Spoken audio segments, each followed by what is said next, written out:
नमस्कार साथियों, मैं सुशील राजपूत आपका एक बार फिर से स्वागत करता हूं अपने YouTube चैनल जिसका नाम है जीके जोश। देखिए दोस्त, हमने अपने YouTube चैनल पे बहुत सारी वीडियो अपलोड कर रखी है। यदि आपने वो नहीं देखी है तो प्लीज़ एक बार जाके जरूर देखिए। यदि आपको लगता है कि वो आपके एग्जाम पॉइंट से काफ़ी ज़्यादा हेल्पफुल है तो प्लीज़ ज़्यादा से ज़्यादा लाइक कीजिए, शेयर कीजिए। और यदि आप हमारे यूट्यूब चैनल पर नए हो तो प्लीज़ हमारे यूट्यूब चैनल को सब्सक्राइब कीजिए ताकि हमारे आने वाली हर वीडियो सबसे पहले आप तक पहुंच सके। और देखिए दोस्त, आज जो हम डिस्कस करने वाले हैं वो करेंगे यूनिवर्स पार्ट 2, क्योंकि यूनिवर्स पार्ट 1 हम डिस्कस कर चुके हैं और जो हमारा यूनिवर्स का पार्ट नंबर 2, ब्रह्मांड का भाग नंबर 2 रहेगा, इसमें हम डिस्कस करेंगे सोलर सिस्टम के बारे में। सोलर सिस्टम, सोलर सिस्टम को ही हम बोलते हैं सौर मंडल। सौर मंडल, आज हम पढ़ेंगे सौर मंडल के बारे में, जिसमें हम रहते हैं। हम कहाँ पे रहते हैं? सौर मंडल में रहते हैं। अगर मैं सौर मंडल की बात करता हूँ, सबसे पहला ही क्वेश्चन बनता है वो क्या कि इसकी डिस्कवरी किसने की थी? डिस्कवर्ड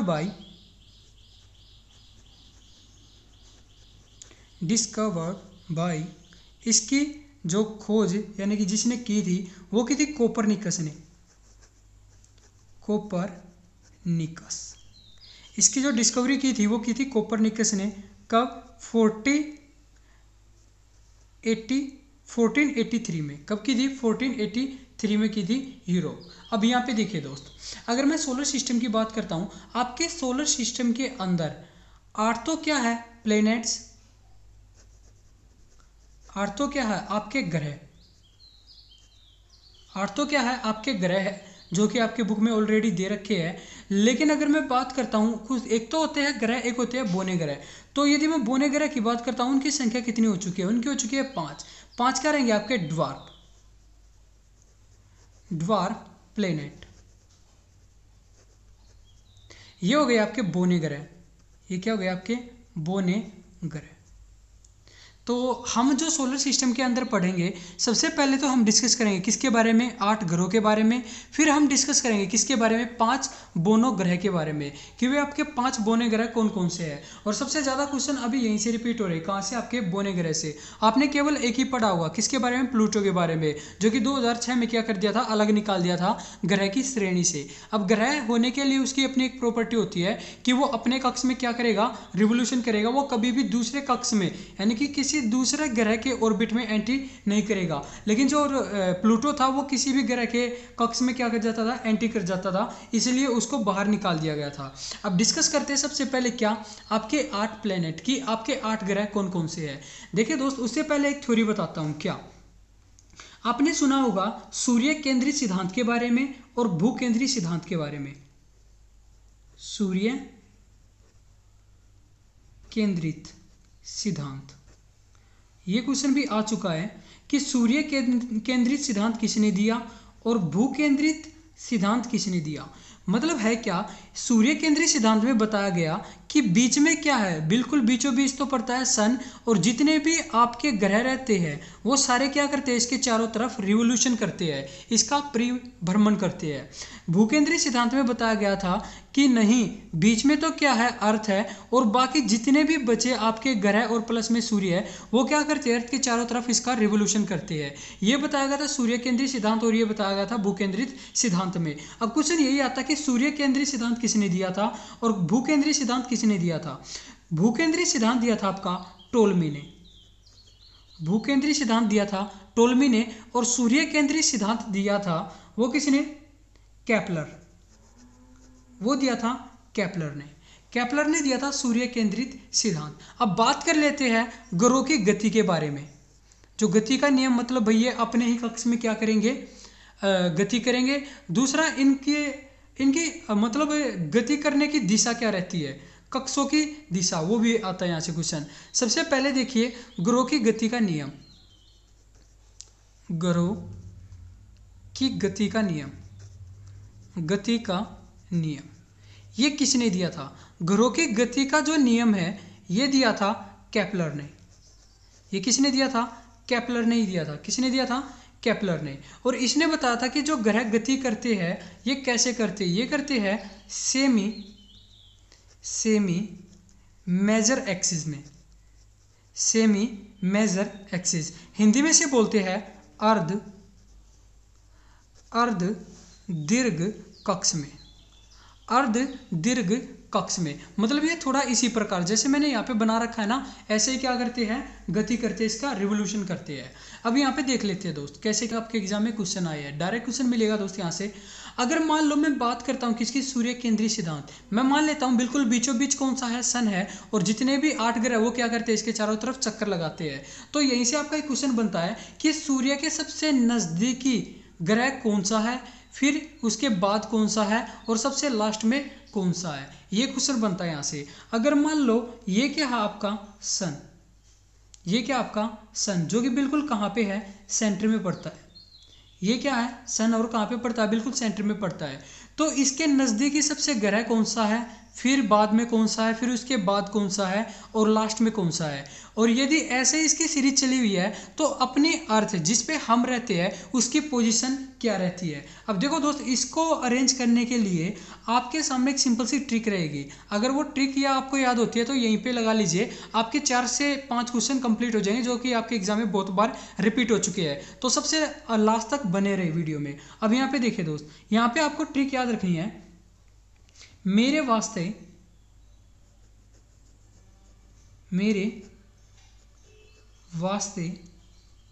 एक मस्त जुगाड़, मेरे वास्ते एक मस्त जुगाड़,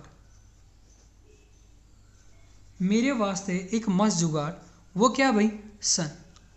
मेरे वास्ते एक मस्त जुगाड़, वो क्या है, सन है। अब यहाँ पे देखिए, मेरे से बनेगा मरकरी, मेरे से बनेगा मरकरी, मेरे से बनेगा मरकरी, और मरकरी जानते हो हिंदी में इसे बोलते हैं बुध, हिंदी में इसे क्या बोलते हैं, बुध बोलते हैं। वी से बनेगा वीनस, वी से आपका बनेगा वीनस, और वीनस को बोलते हैं शुक्र, वीनस को क्या बोलते हैं, शुक्र बोलते हैं।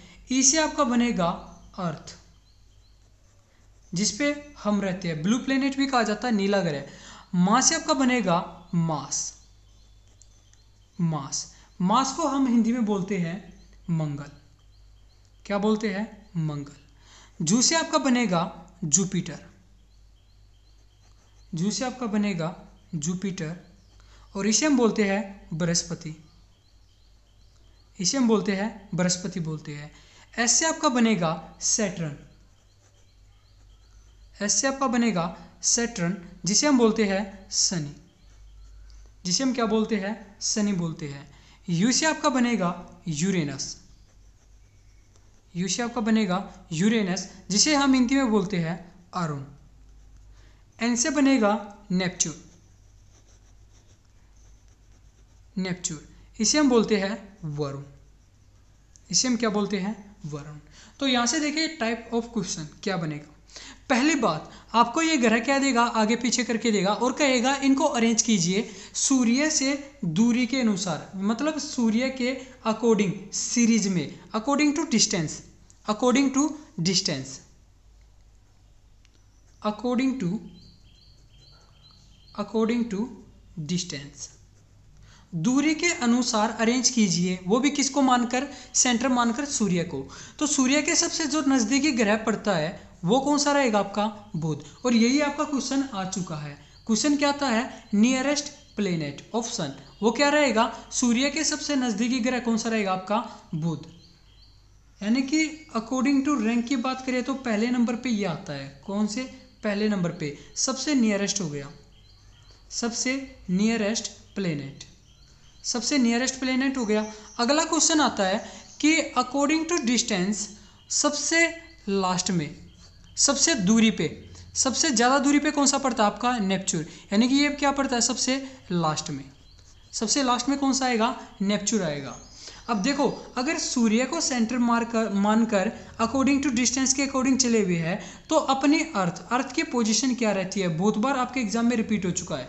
देखिए पहले नंबर पे कौन सा आ रहा है, बुध, फिर शुक्र, और तीसरे नंबर पे कौन सी अपनी पृथ्वी। तो पृथ्वी की जो रैंकिंग रहेगी वो कौन सी रहेगी, थर्ड। सूर्य से दूरी के अनुसार पृथ्वी की कौन सी पोजीशन रहेगी, तीसरी पोजीशन रहेगी, तीसरे नंबर पे आता है। अब बात कर लेते हैं टाइप नंबर 2 क्वेश्चन पे। टाइप नंबर जो 2 क्वेश्चन रहेगा वो रहेगा, इनको अरेंज करना होता है according to shape, according to shape, according to shape. Shape यानी कि आकार के आधार पे, आकार के आधार पे सबसे बड़ा ग्रह कौन सा है, सबसे छोटा ग्रह कौन सा, वो देखिए। अगर मैं बात करता हूं जो आपके पहले 4 ग्रह हैं, ये जो पहले 4 ग्रह हैं कहां तक, मंगल तक के, इनको कहा जाता है इनर प्लेनेट। इनर प्लेनेट यानी कि इन्हें बोलेंगे आंतरिक ग्रह, इन्हें बोलते हैं आंतरिक ग्रह। और जो लास्ट वाले 4 है इनको कहा जाता है क्या, outer, outer planet, outer planet यानी कि इसे बोलते हैं बाह्य ग्रह, इसे बोलते हैं बाह्य ग्रह। अब बात कर लेते हैं अकॉर्डिंग टू शेप, इनको अरेंज करते हैं। जब आपको शेप के अनुसार अरेंज करना हो तो सबसे पहले कौन से आएंगे आपके आउटर प्लेनेट, सबसे पहले कौन से आएंगे आउटर प्लेनेट, आउटर प्लेनेट मतलब सबसे पहले आएंगे बाह्य ग्रह, बाह्य ग्रह सबसे पहले आएंगे। अब देखो जो सबसे पहले आ रहे हैं कौन से, बाह्य ग्रह, और ये बिल्कुल अकॉर्डिंग टू ऐसे ही रहेंगे एज इट इज। मतलब सबसे पहले कौन सा आएगा बृहस्पति, फिर कौन सा आएगा शनि, फिर कौन सा आएगा अरुण, फिर कौन सा आएगा वरुण। ये बिल्कुल सीरीज में ही रखने हैं आपको आउटर में। ये हो गए अकॉर्डिंग टू शेप। अगर मैं शेप के अकॉर्डिंग देखता हूँ सबसे बड़ा ग्रह कौन सा हो जाएगा, जुपिटर, जिसे हम क्या बोलते हैं बृहस्पति, सबसे बड़ा, सबसे बड़ा ग्रह। आकार के आधार पे सबसे बड़ा ग्रह कौन सा हो गया आपका जुपिटर। ये हो गए आपके 4। अब देखो इसके बाद में आते हैं किसमें, इनर प्लेनेट, जिसे हम बोलते हैं आंतरिक ग्रह। जैसे ही आंतरिक ग्रह के अंदर आते हैं तो यहाँ पे सबसे बड़ा ग्रह कौन सा रहेगा, सबसे पहले चलना हमें किस पर, पृथ्वी पर, जिस पे हम रह रहे हैं। यानी कि पृथ्वी की जो रैंकिंग रहेगी अकॉर्डिंग टू शेप, आकार के अनुसार, तो वो कौन सी रहेगी, 5वें नंबर पे। सूर्य से डिस्टेंस की बात करें तो कौन से कितने नंबर पे, 3rd नंबर पे। और शेप के अनुसार बात करें तो कौन से नंबर पे, 5वें नंबर पे। इसके बाद में कौन सा रहेगा आपका शुक्र, शुक्र के बाद कौन सा रहेगा मंगल, और मंगल के बाद जो लास्ट में रहेगा वो रहेगा बुध। तो आपका यही क्वेश्चन हो गया आपका सेकंड। वो क्या रहेगा, आकार के आधार पे सबसे बड़ा ग्रह तो कौन सा हो गया बृहस्पति, और सबसे छोटा कौन सा हो गया बुध। ये हो गया सबसे छोटा ग्रह, सबसे छोटा, आकार के आधार पे सबसे छोटा ग्रह। अब इसके अलावा और डिस्कस कर ले। अब अगला क्वेश्चन बनेगा, कुछ ऐसे ग्रह हैं जो नंगी आंखों से देखे जाते हैं, कुछ ऐसे ग्रह हैं जो कैसे देखे जाते हैं, नंगी आंखों से, मतलब बिना किसी की हेल्प से डायरेक्ट दिखाई देते हैं। तो यहीं से आपका क्वेश्चन बनता है, वो देखिए क्या रहेगा, नंगी आंखों से, नंगी आंखों से देखे जाने वाले, देखे जाने वाले ग्रह, देखे जाने वाले ग्रह वे कौन कौन से हैं। आपके यहाँ पे जो ट्रिक रहेगी, ट्रिक रहेगी MBBS। कौन सी रहेगी, MBBS। M से आपका बनेगा मंगल, B से आपका बनेगा बुध, B से आपका बनेगा बृहस्पति, बी से आपका क्या बनेगा बृहस्पति, स से आपका बनेगा शुक्र, स से आपका क्या बनेगा शुक्र बनेगा। और इसके साथ में एक एस और लिख लेना, इससे बनेगा शनि, इससे क्या बनेगा शनि। लेकिन ये काफ़ी रहेगा MBBS, केवल 4 याद रख लेना, बहुत बार रिपीट हो चुका है। अब इसके अलावा बात कर लेते हैं इनके रिवोल्यूशन, इनके रिवोल्यूशन और रोटेशन गति के बारे में कि कैसे क्या क्वेश्चन आए हैं। देखो एक क्वेश्चन आता है कि कुछ तो ग्रह है जो घूमते हैं, मतलब उनकी जो घूमने की डायरेक्शन है वो पूर्व से पश्चिम की तरफ है, और कुछों की है पश्चिम से पूर्व की तरफ।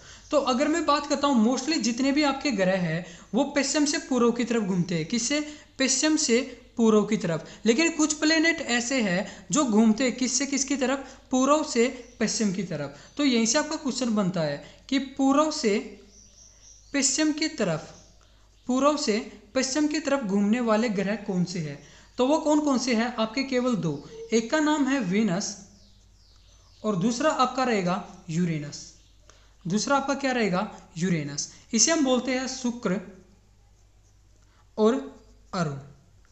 एग्जाम में क्वेश्चन आएगा कि उल्टे घूमने वाले ग्रह, उल्टे घूमने वाले, उल्टे घूमने वाले ग्रह वे कौन कौन से हैं? केवल दो है, शुक्र और अरुण। शुक्र और अरुण ये उल्टे घूमने वाले ग्रह है। अगर मैं आपकी अर्थ की बात करता हूँ, जो आपकी अर्थ है वो घूमती है पश्चिम से पूर्व की तरफ।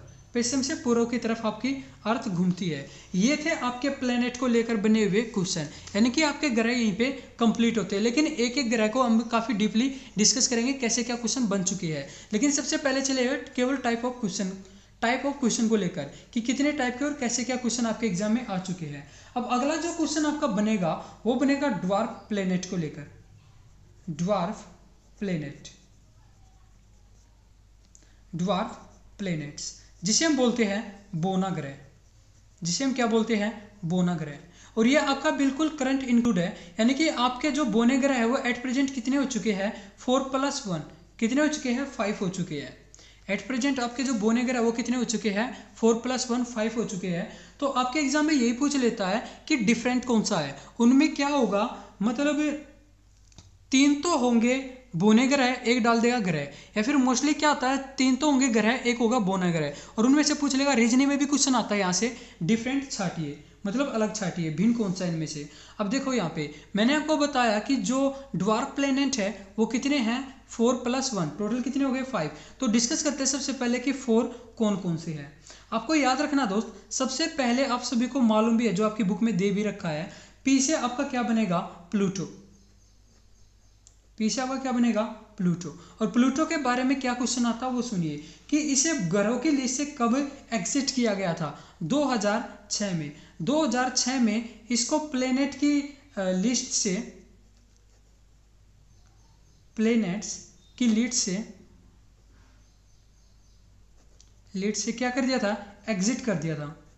यानी कि जो ग्रहों की लिस्ट थी उसे क्या कर दिया था? इसे बाहर निकाल दिया था। किसको? प्लूटो को। कब? 2006 में। बहुत बार आपके एग्जाम में रिपीट हो चुका है। एक चीज़ और बता देता हूँ, जो आपका प्लूटो पड़ता है इसके ऊपर 5 चंद्रमा है। कितने चंद्रमा है? 5, जिसे हम बोलते हैं नेचुरल सैटेलाइट, यानी कि प्राकृतिक उपग्रह। वो कितने हैं? प्लूटो के पास 5 चंद्रमा है यहाँ पे। इसके बाद देखिए सेकेंड नंबर पे आएगा आपका हयूमिया। सेकेंड नंबर पे कौन सा आएगा? हयूमिया। ये भी क्या है? बोना ग्रह है। इसके अलावा आपको याद रखना है एम से बनेगा मैकमोक। क्या बनेगा? मैकमोक बनेगा, मैकमोक। अब इसके अलावा देखिए मैकमोक के बाद आपका आखिरी आएगा कौन सा? ई से आपका बनेगा ईरी। ई से आपका क्या बनेगा? इरिस। ई से आपका क्या बनेगा? Eris, sorry. ए से आपका क्या बनेगा? एरिस। यानी कि ये आपके क्या हो गए? 4 बोने ग्रह हो गए। एक का नाम प्लूटो, हयूमिया, मैकमोक और एरिस बोलते इसे। हिंदी में क्या बोलते हैं? एरिस। अब यहाँ पे देखो 4 हो गए आपके, और मैंने आपको बताया है कि कितने खोजे जा चुके हैं? 5। टोटल कितने खोजे जा चुके हैं? 5। तो ये है आपका होमवर्क। मतलब आपको करना क्या दोस्त, गूगल से या किसी भी नासा की साइट से कहीं से भी सर्च करके बताना है कि जो लास्ट वाला जो अभी रिसेंटली खोजा गया था प्लेनेट, उसका नाम क्या है। जो लास्ट वाला है 5वां, इसका नाम क्या है, आपको नीचे कमेंट सेक्शन में बताना है। ये थे आपके बोने ग्रह। अब इसके अलावा एक पॉइंट और बचता है, वो क्या बचता है? आपका क्वेश्चन आता है एस्टेरॉयड को लेकर। एस्टेरॉयड जिसे हम बोलते हैं क्षुद्र ग्रह। क्षुद्र ग्रह, पहली बात जो क्षुद्र ग्रह है ये पाए कहाँ पे जाते हैं? देखो एक तरफ तो आपका क्या पड़ता है? मार्स, जिसे हम बोलते हैं मंगल। एक तरफ तो क्या पड़ता है? मंगल ग्रह। और दूसरी तरफ एक ग्रह पड़ता है जिसका नाम क्या है? जुपिटर। दूसरी तरफ क्या पड़ता है? जुपिटर। यानी कि ये आपके इनर प्लेनेट और आउटर प्लेनेट के बिल्कुल बीचों बीच पड़ते हैं। कौन से? आपके एस्टेरॉयड, जिसे हम क्या बोलते हैं? क्षुद्र ग्रह। तो पहली बात जो क्षुद्र ग्रह है, आपसे पूछ ले कि क्षुद्र ग्रह है क्या, तो ये क्या पड़ती है? टाइनी बॉडीज है ये क्या है? Tiny bodies. मतलब छोटे छोटे क्या है? ये पत्थर होते हैं, छोटे छोटे टुकड़े होते हैं। अब क्वेश्चन क्या था वो सुनिए। क्वेश्चन आपका आया है सी से आपका बनेगा सेरस। सी से आपका क्या बनेगा? सेरस बनेगा। सेरस क्या है? एक बोना ग्रह है। सॉरी, बोना ग्रह नहीं है, ये क्या है कि क्षुद्र ग्रह। सेरस क्या है? एक क्षुद्र ग्रह है। आपका क्वेश्चन यही आया है कि सबसे बड़ा क्षुद्र ग्रह कौन सा है? सबसे बड़ा क्षुद्र ग्रह, सबसे बड़ा क्षुद्र ग्रह, ये सॉरी क्षुद्र गत लिख दिया यहाँ पे, क्षुद्र ग्रह आएगा। ये क्या है? क्षुद्र ग्रह। क्षुद्र ग्रह। सबसे बड़ा क्षुद्र ग्रह उसका नाम क्या है? वो रहेगा सेरस रहेगा। कौन सा रहेगा? सेरस। अगला क्वेश्चन आता है, नंगे आंखों से देखे जाने वाला क्षुद्र ग्रह। नंगी आंखों से दिखाई देने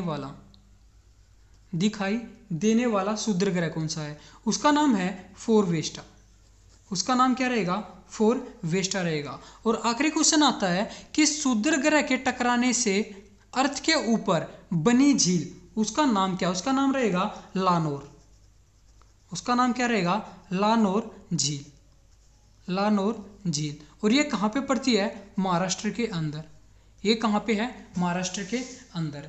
और इसी के साथ में ये आपका सिस्टम कंप्लीट होता है। मतलब कंप्लीट से मेरा मतलब है दोस्त केवल आपके टाइप, मतलब किस किस टाइप के क्वेश्चन आ चुके हैं। और ये लगा लीजिए आपका मोर देन सफिशिएंट रहेगा आने वाले एग्जाम के लिए। मतलब आपका चाहे कांस्टेबल का एग्जाम हो, चाहे सीजीएल लेवल तक का एग्जाम हो। इसी के साथ धन्यवाद। जय हिंद, जय भारत।